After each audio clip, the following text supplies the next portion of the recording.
तो देखो मैंने क्या बताया आपको, फर्स्ट लॉ ऑफ थर्मोडायनेमिक्स। तो भाई फर्स्ट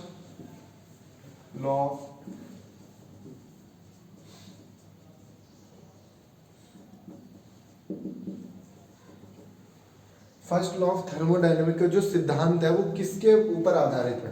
पहला ऑप्शन है law of conservation of energy. क्या वो law of conservation of energy पे? दूसरा न्यूटन लॉ ऑफ कूलिंग, यहां पे पढ़ना है न्यूटन लॉ ऑफ कूलिंग। तीसरा बॉयल्स लॉ और चौथा चार्ल्स लॉ। बताओ। तो फोन आ रहा है, पॉज करिए। तो जो फर्स्ट लॉ का सिद्धांत है ना वो किसके ऊपर है? देखो एनर्जी कंजर्वेशन के ऊपर है। मैंने तुम्हें बताया था कि जितनी एनर्जी शुरू में थी उतनी एनर्जी यहाँ रहेगी। मान लो मेरे पास एनर्जी ई थी, तो एनर्जी मैंने क्या किया, मैंने तुम्हें कुकर वाला एग्जांपल नहीं दिया था यार? कुकर वाला एग्जांपल क्या दिया था? कुकर को तुमने हीट दी, कुकर को मैंने एनर्जी दी, तो पहला काम क्या होगा उसका? कुकर गर्म होगा। पहले कुकर गर्म होगा ना, और कुकर गर्म होने में जो एनर्जी हो रही है वो क्या कोई हमारे काम की है? तो वो क्या उसे बोलते हैं? Internal energy. उसे बोलते हैं इंटरनल एनर्जी। और फिर जो बचेगी एनर्जी वो मेरे वर्क में हो जाएगी। कई बार क्या है, मान लो मैंने ना लकड़ी का कोई बना दिया बर्तन, तो यार वो ऊपर हीट ही नहीं भेज रहा, वो सारी एब्जॉर्ब कर ले रहा है, तो वो इंटरनल एनर्जी सारी सोख ले रहा है। उसकी क्या है? इंटरनल एनर्जी में ही चली जा रही है सारी एनर्जी। इसीलिए हम खाना बनाने और कुछ ऐसे जो इक्विपमेंट्स बनाते हैं उसमें इंटरनल एनर्जी कम लगे। समझ रहे हो ना?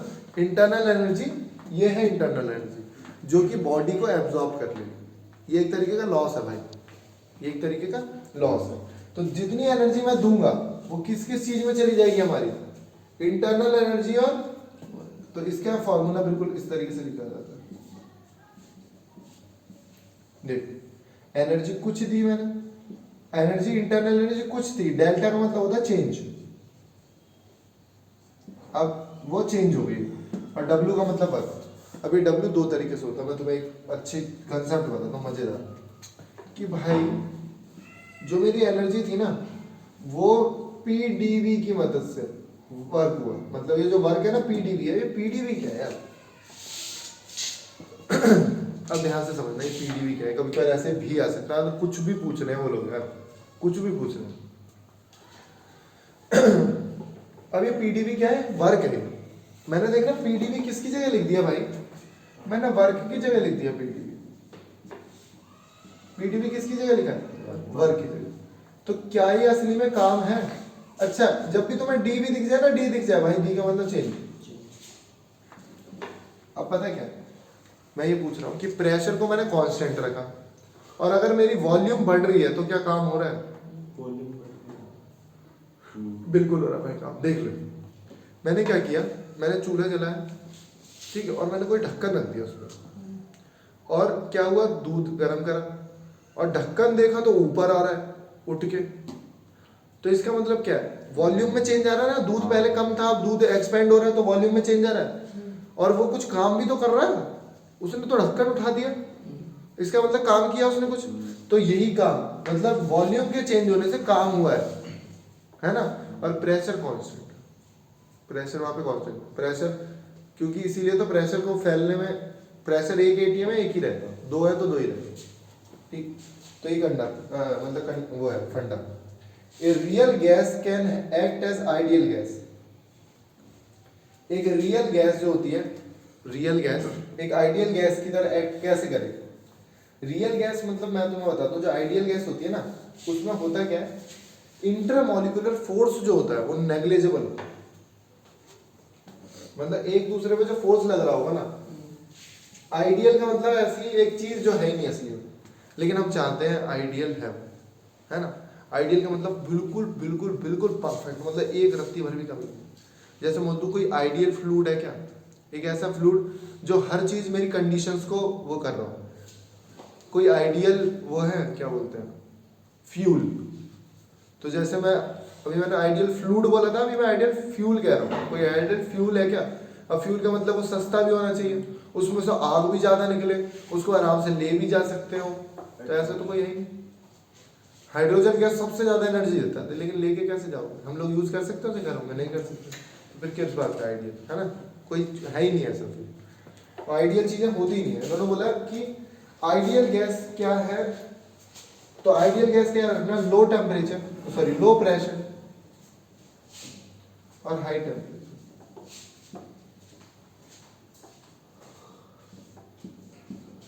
लो टेम्परेचर और हाई प्रेशर होगा तो उसका जो इंटरमोलिकुलर फोर्स है ना वो बहुत ही कम हो जाएगा। लो देखना ना, लो प्रेशर पे ना बहुत ज़्यादा अगर लो प्रेशर है तो चीज़ें ना वाइब्रेट नहीं होती और उनका इंटरमोलिकुलर फोर्स जो होता है नेग्लिजिबल हो जाता है। ठीक,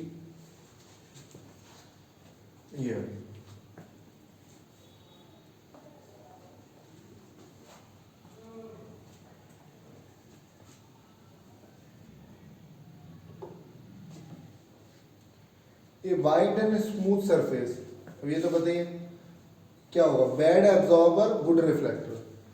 जो भी चीज बैड एब्जॉर्बर होगी वो गुड रिफ्लेक्टर होगी, वाइट चीज तो तुम्हें पता ही है। ठीक है,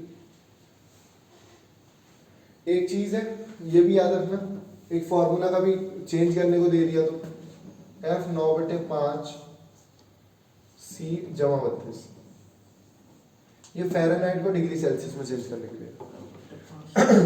जैसे मैंने बोला 40 डिग्री, 40 डिग्री सी कितना है 40, तो बताओ फ़ारेनहाइट, तो यहाँ 40 रख दो, 40 को एक बार काटना, 8 72 में ये जोड़ देना एक बार 104। तो वैसे हमारी बॉडी का टेम्परेचर कितना होता है 37 होता है, और अगर बढ़ जाए तो 40 पहुंच जाता है, और वैसे 98 होता है और बढ़ जाए तो 104। समझ रहे हो ना, तो एक 40 डिग्री है तो ये इतना, नॉर्मल 37 अप्रोक्स। ठीक है, 104 पे बुखार नहीं हो जाता तो 40 डिग्री हो जाता, हाँ उससे ज़्यादा भी आ सकता है। अब जा तो कितना कर सकता है, डेड हो जाएगी बॉडी, और क्या, बॉडी की जितनी क्षमता होगी उतनी तो रहेगी।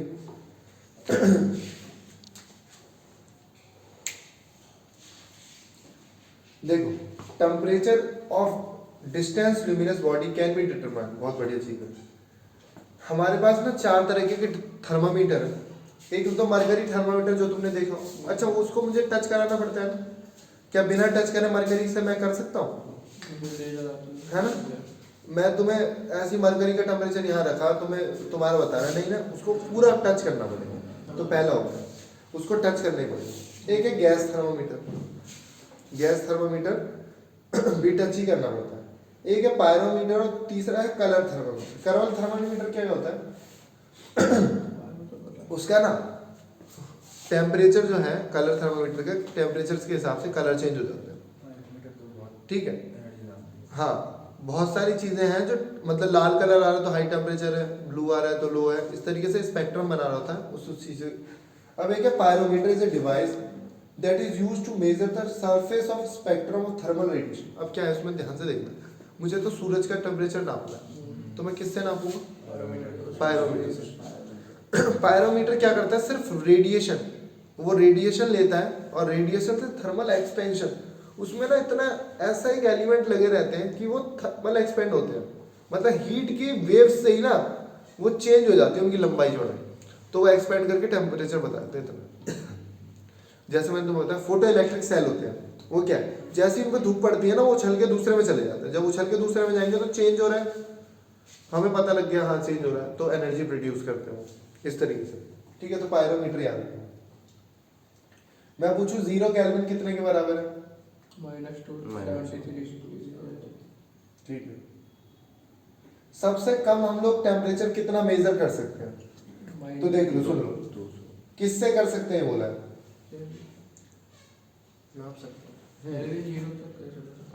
Kelvin 0 kelvin -273 -273। और मैंने पूछा कि किससे हम लोग सबसे कम टेम्परेचर नाप सकते हैं, तो मैंने तुम्हें बताई थी अल्कोहल की कहानी, है ना। तो भाई मुझे पता है थर्मामीटर, मरकरी तो -50 है मान लो उसका, वो तो जम चुका, फिर कैसे करूंगा मैं, 100 डिग्री नापना मुझे ठंडी चीज तो, है ना। तो अल्कोहल टेम्परेचर यूज करो, तो क्योंकि उसका -114 डिग्री वो है फ्रीजिंग पॉइंट। ठीक है, अब ये पूछना है एब्सोल्यूट जीरो क्या होता है। एब्सोल्यूट जीरो एक ऐसा टेम्परेचर है, वो लिखना पड़ेगा मुझे।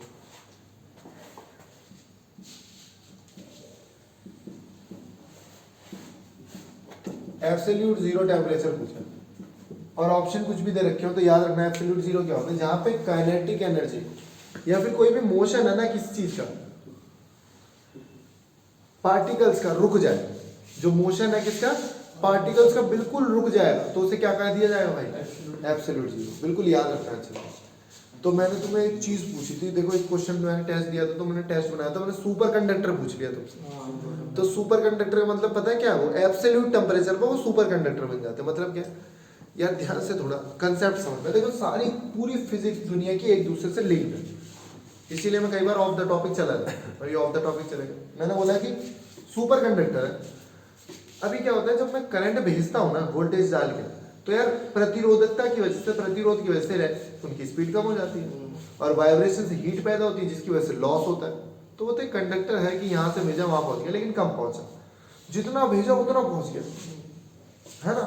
ये तो बहुत बड़ी बात है। इसका मतलब प्रतिरोध जीरो हो गया, समझ रहे हो ना, जितना मैं भेज रहा हूँ उतना पहुंच रहा है। इसका मतलब रुकावट तो है, रुकावट कब नहीं होगी पता है, जो भी इलेक्ट्रॉन है ना ये रुक जाएगी।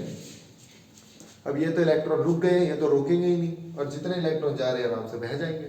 तो सुपर कंडक्टर कब होगा, जब एब्सोल्यूट जीरो पे, जब क्या होगा सारे जो पार्टिकल है वो सीज हो चुके हैं भाई, फिक्स है।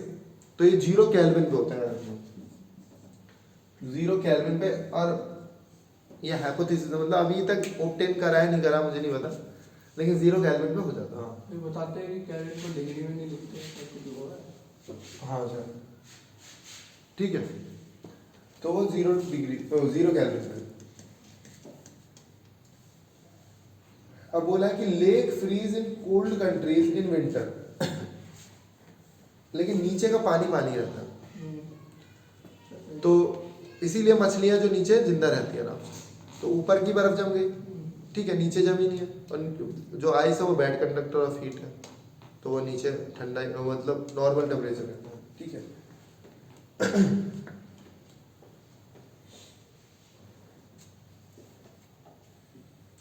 बॉइलिंग पॉइंट कम होगा ज्यादा होगा, तो बोला boiling point of water decreases, high pressure low pressure, boiling point कम हो जाएगा लो प्रेशर, वो मैंने तो बताया था ना।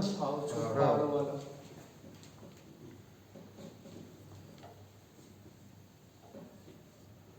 देख solder of two metal is possible due to property of, soldering करते हैं ना, टाका लगाते हैं वो, दो मेटल को जोड़ने के लिए टाका लगाते हैं।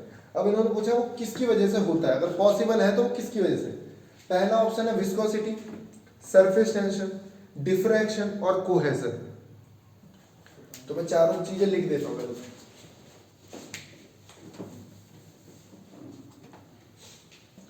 तो वो है भाई डिफ्रैक्शन, विस्कोसिटी,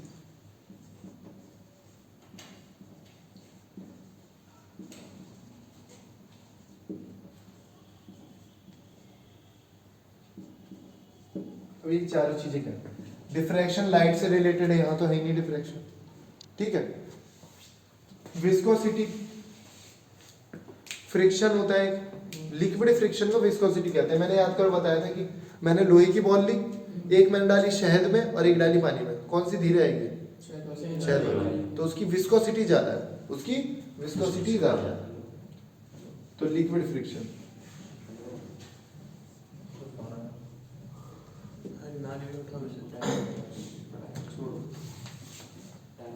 सरफेस टेंशन क्या है, वही सरफेस टेंशन क्या था, हाँ, कि मुझे सूप अच्छा क्यों लगता है गरम गरम, मिट्टी के तेल पे उसका सरफेस टेंशन कम होता है, इसीलिए क्या है पानी में डाल देते हैं, डेंगू वगैरह ना हो, ठीक है। सब कोहेजन, भाई कोहेजन क्या है, जब भी दो तरह के फोर्स होते हैं, एक एडहेसिव और कोहेसिव।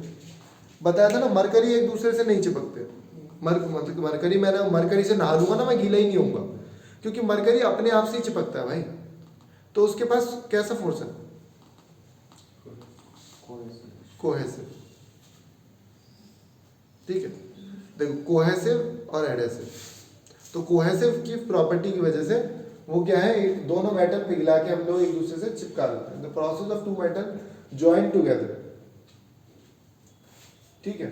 तो cohesive is the property of material due to which molecule stick together, जिसमें मॉलिक्यूल चिपक जाते हैं।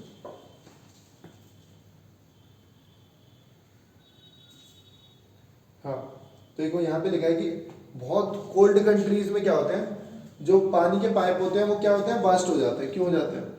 फैलता है ना बर्फ बनने पे। हाँ, तो एक्सपेंड होता है वाटर, तो बस्ट हो जाएगा, सिंपल सी बात है। बोतल में भी अगर तुम पूरी भर के रख दो ना बोतल, तो बोतल क्रैक हो जाएगी। बोतल को क्या करो, पानी को बिल्कुल पानी के अंदर डालो और फिर अंदर ही ढक्कन लगा दो, समझे? कैसे भरोगे बोतल, पूरी बोतल? पूरी ऐसी भरेगी, ये रहेगी। है ना, एयर रहेगी नहीं, तो फिर डाल दो, तो या तो उसमें क्रैक आ जाएगा या तो वो एक्सपेंड हो जाएगी। कई बार क्या होता था ना, बर्तन टेढ़े मेढ़े भी हो जाते हैं। कोई ऐसा स्टील है, अब वो स्टील फटेगी तो है नहीं, तो कहीं से ना फूल जाएगी, ऐसे थोड़ी सी फूल जाएगी। होता था, बहुत बर्तन टेढ़े मेढ़े हो जाते थे।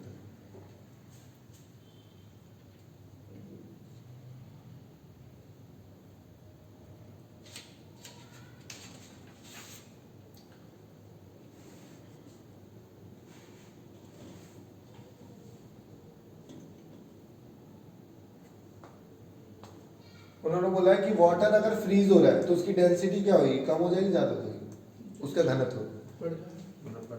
बढ़ता है। देखो ध्यान से, तुमने बोला बढ़ता है, अब मैं तुम्हें प्रूव कर देता हूँ गलत हो तुम, कि घनत्व होता क्या है, मास अपॉन वॉल्यूम। बर्फ का वॉल्यूम बढ़ गया ना तो घनत्व कम नहीं होगा। अरे वॉल्यूम फैल गई ना, वॉल्यूम बढ़ गया ना तो घनत्व कम होगा। अबे घनत्व कम होता है तभी तो तैरती है वो, नहीं तो घनत्व अगर बर्फ का ज्यादा हो तो वो तैरेगी, वो तो डूब जाएगी ना। जिसका घनत्व ज्यादा वो नीचे रहता है, वो डूबता है, ठीक है।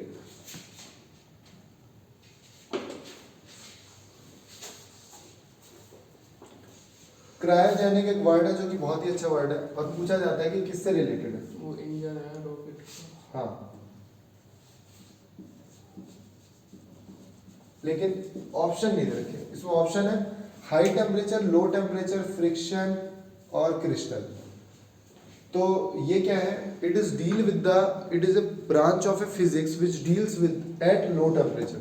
जो भी मटेरियल का बिहेवियर है उसको लो टेम्परेचर दे, क्योंकि देखो ऊपर जाते ही लो टेम्परेचर होने लगता है, समझ रहे हो ना, तो इसीलिए।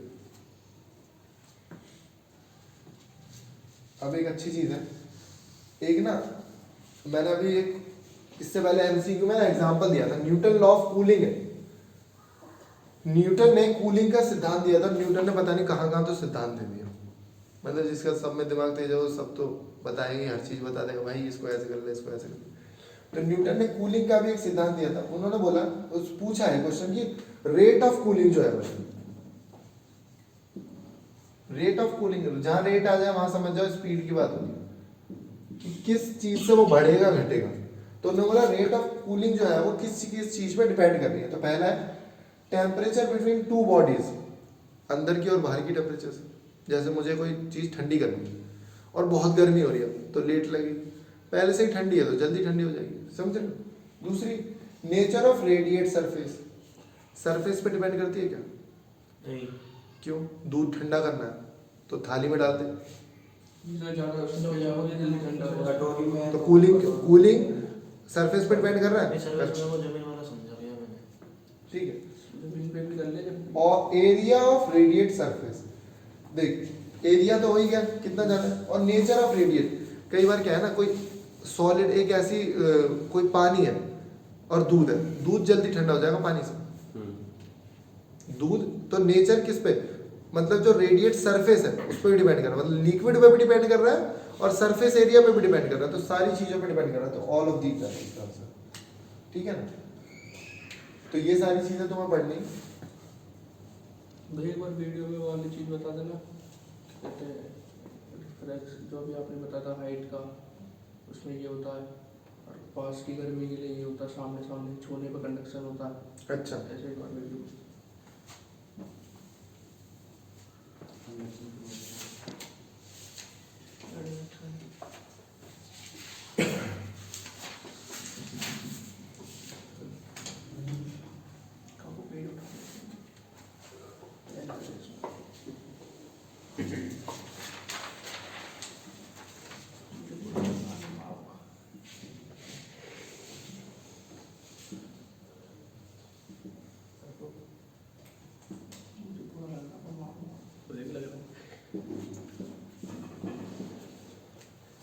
देखो एडवेक्शन क्या है? एडक्शन जब भी तुम्हें हीट को ट्रांसफर कर रहे हो तो अगर हॉरिजॉन्टल पे ट्रांसफर होनी है, देखो मैं पूरी स्टेटमेंट बता देता हूँ। Due to horizontal motion of air, अगर हॉरिजॉन्टल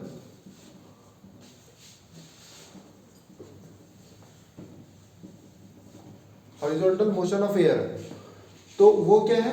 एबडक्शन की वजह से हो रहा है, ठीक है।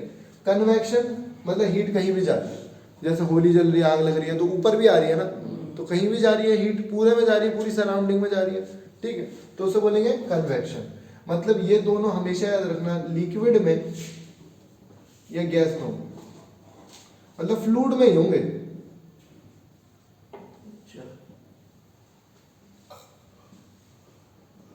फ्लूइड में ही हो सकते हैं।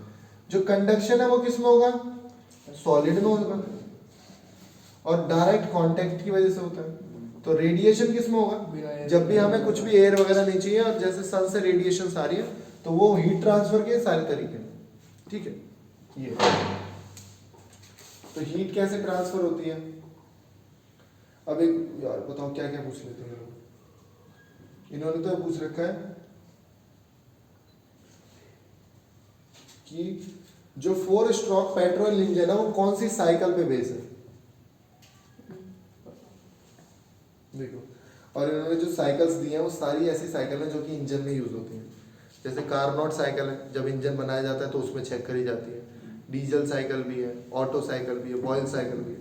तो याद रखना ऑटो साइकिल जो कि 4 स्ट्रोक इंजन में यूज करी जाती है। ये मैं तुम्हें बता दूंगा।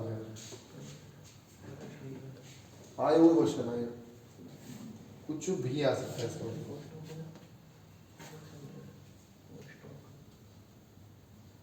पूछो। अब पूछा है in a diesel engine high temperature needed to ignite the fuel is achieve by. यार मुझे मैंने तुम्हें एसआई और सीआई में डिफरेंस बताया था ना कि डीजल इंजन और पेट्रोल इंजन में। स्पार्क का और हाँ, तो पेट्रोल इंजन में तो स्पार्क लगा दिया, और इसमें पूछा डीजल इंजन में मेरे को ना इग्नाइट करना है, उसे टेम्परेचर हाई करना है, कैसे करूँगा? तो 4 ऑप्शन है, देखो। हाँ, यूजिंग द हीट, उसे मैं अलग से हीट दे रहा हूँ पहला, बैटरी से हीट दे रहा हूँ दूसरा, एक स्पार्क से हीट दे रहा हूँ तीसरा, चौथा, और है कंप्रेशन एयर, मैं उसमें Compression तो है ना, समझ गए ना, बिल्कुल सही। Diesel engine use the heat of compressed air, उसे हम कंप्रेस करते हैं ताकि फ्यूल फिर कंप्रेस होकर टेम्परेचर रेज कर देता है और वो ब्लास्ट होके काम देता है, ठीक है।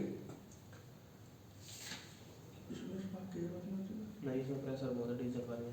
हाँ। पेट्रोल वाले में स्पार्क दिया था। इसमें प्रेशर